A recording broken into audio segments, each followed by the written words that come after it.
Should I leave it so I remember? Okay, good afternoon, everybody. It's May 9th, 2016, and this is the regular meeting of Moscow's Public Works and Finance Committee. To my right, Walter Steed, left, Catherine Bonzo, and we're ably assisted by Jen Peffner.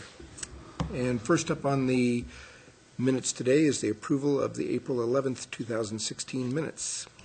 I was not in attendance, so... And you were so missed, and we shall approve them because they're fine. They look good to me, too. Thank you. Next up, Sarah Banks with the disbursement report for April. And just, if there's any questions that you have, let me know. So it didn't look like there was anything too dramatic. No, it's pretty normal. It looked all really routine. Mm-hmm. So, Here's your overview and signature anybody have any page. comments or questions? I do not. I'm not okay. We have our special blue pin. I have a blue Oh. Somebody has a blue pin. You guys always like different colors. Go ahead. Look, you have to use the special blue pen for some reason. I don't know. I think it's blue is blue. It always seems to be. Okay, so disbursement reports look okay. Total of $2 million some odd dollars.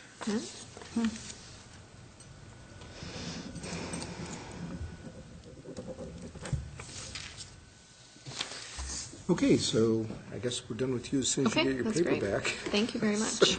Seems awfully abrupt compared to the old days when we Yeah. used to run at some length. Thanks for not passing the whole book around. Oh, yeah. It's very nice. Thank you. Okay, next up is the 1912 and 2020 White Avenue lot line adjustment with Becky, who came in when I wasn't looking. Good afternoon. All right, so for your review today, we have a lot line adjustment request for a property line that sits right between two parcels addressed as 1912 and 2020 White Avenue. The subject property is shown here, outlined in red. It's located on the north side of White Avenue, just a little bit east of South Mountain View Road.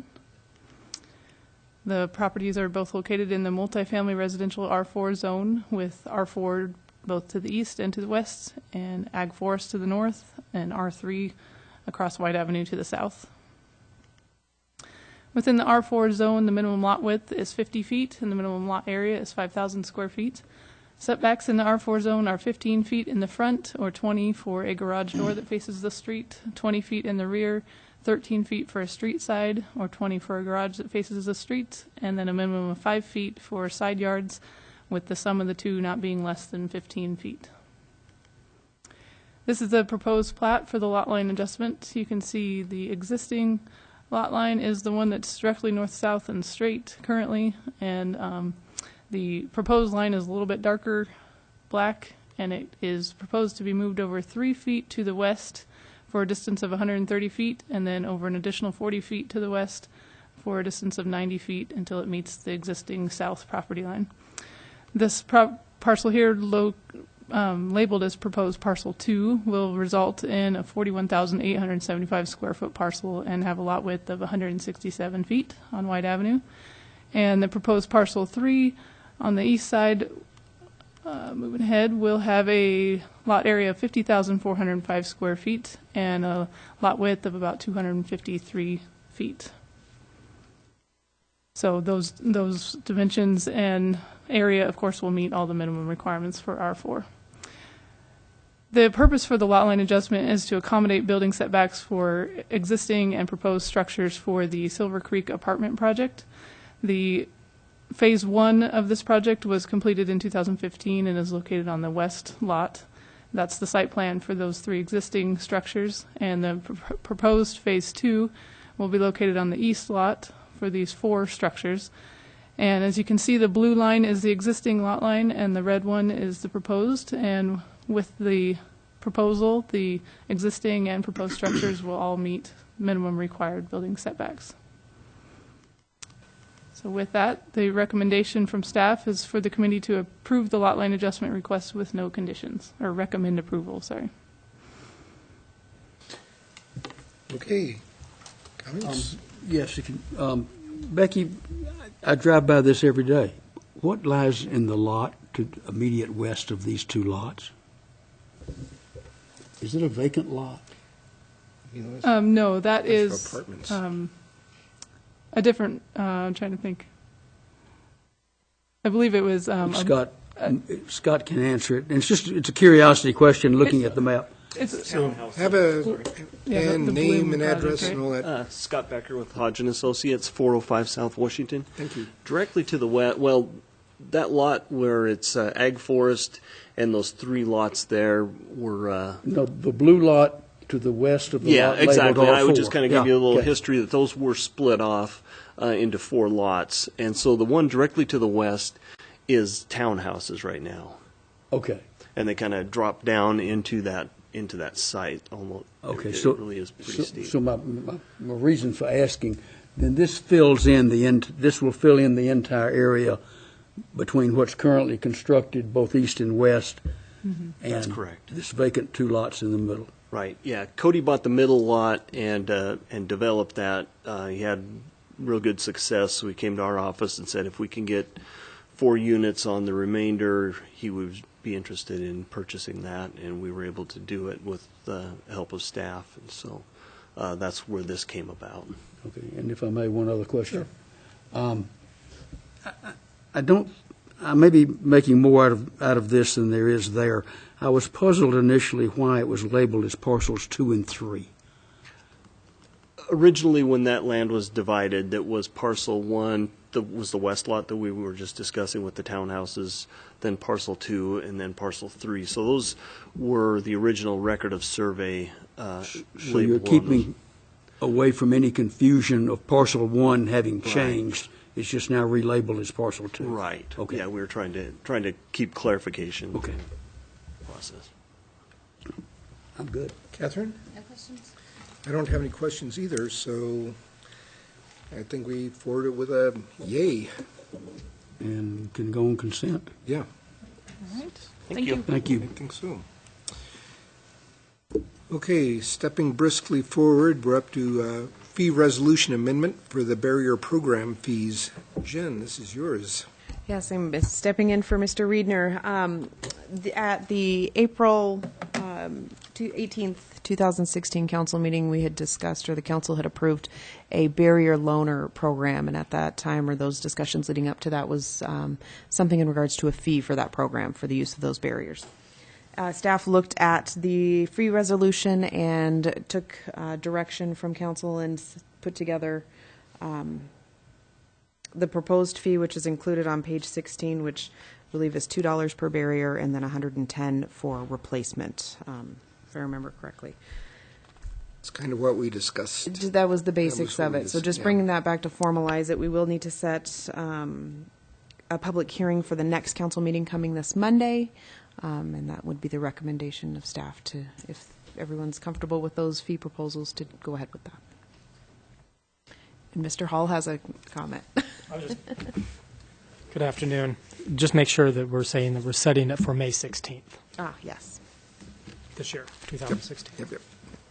So, yeah, we discussed this before, and the $2 rental fee, as it were, would be used just to offset staff time, make sure the program's running efficiently, and barriers available as to a first-come, first-served basis, with the realization that if the police need them for some emergency, they can come in and lift it right out of the middle of your party. So it's there mostly just to fund the administration of the program, and then the $110 is there in case you break the merchandise, you break it, you buy it. And if I may, I believe there's a balance of barriers that are held in reserve for police Yes, there emergency are. issues, and then the $2 fee could also provide for accumulation for replacement of barriers if need be in the future. Right. Walter? Was this new program used at the last vandal event on Main Street? No, it wasn't. We didn't have any barriers used, no Didn't have any reason to? no gardens So in this place. has not been used It has not yet. Okay. And then secondly, in the past, quite often when we have a reason for a fee change, there's more than one.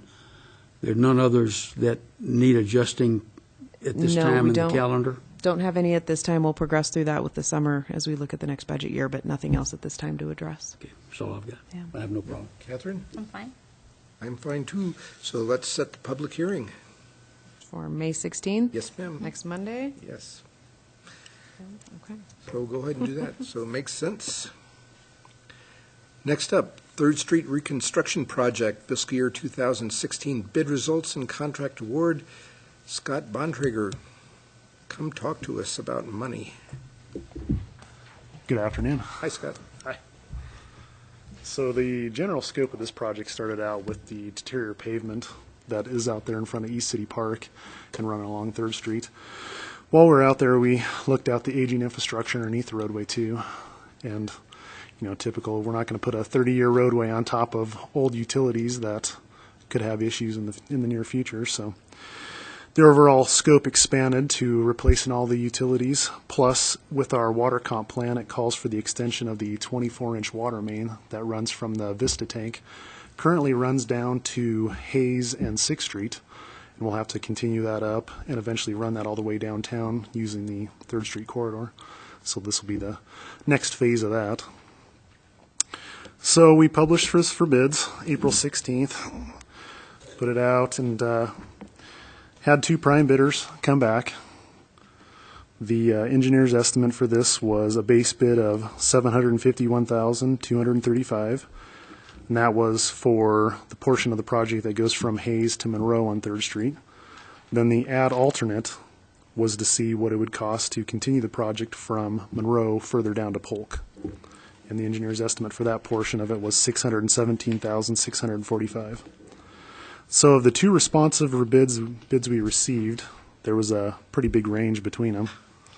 The low bidder's base bid was $733,761.15, whereas the other bidder's was $1,512,350,000, with the respective add alternates also a wide range between the two of $610,483 for the low and $1,141,690 for the high. But of the bids we received, ML Albright and Sons was right, just slightly below what the engineer's estimate was for this. And after reviewing everything, it was recommended that the base bid be awarded based upon the funding that we currently have to construct the project from Hayes to Monroe, basically along the park frontage. So staff's recommendation is to award the contract to ML Albright and Sons in the amount of $733,761.15 for the base bid, and approval for change orders not to exceed 10% of the contract amount. Walter? You always have something. Oh, I do. And I've talked to Scott about this earlier today to get some clarification.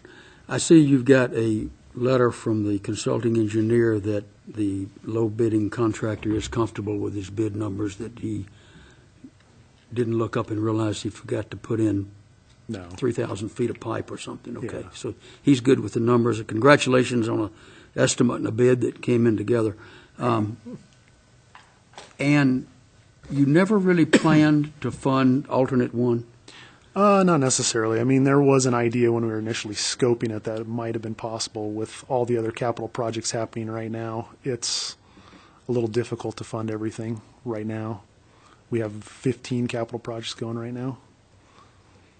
Okay. Yeah, I'm good with it. It's a good number. Yeah, you asked my questions too. And it's the same thing that I had. We keep hearing about the range with bids, and when you opened up the second bid that was so high, what do you? I guess I'm just kind of from your point of view. For this particular contractor, he has bid on numerous projects in the past, and he is, for the majority, much higher than the others. Oh, okay. So we typically have an idea of where various contractors are going to come in with their bids, and we know when he's bidding, things are going to be much higher. Okay. So we can look at alternative one again in a couple of years, which is the original plan. Yeah, the original plan is to fund it for 2018.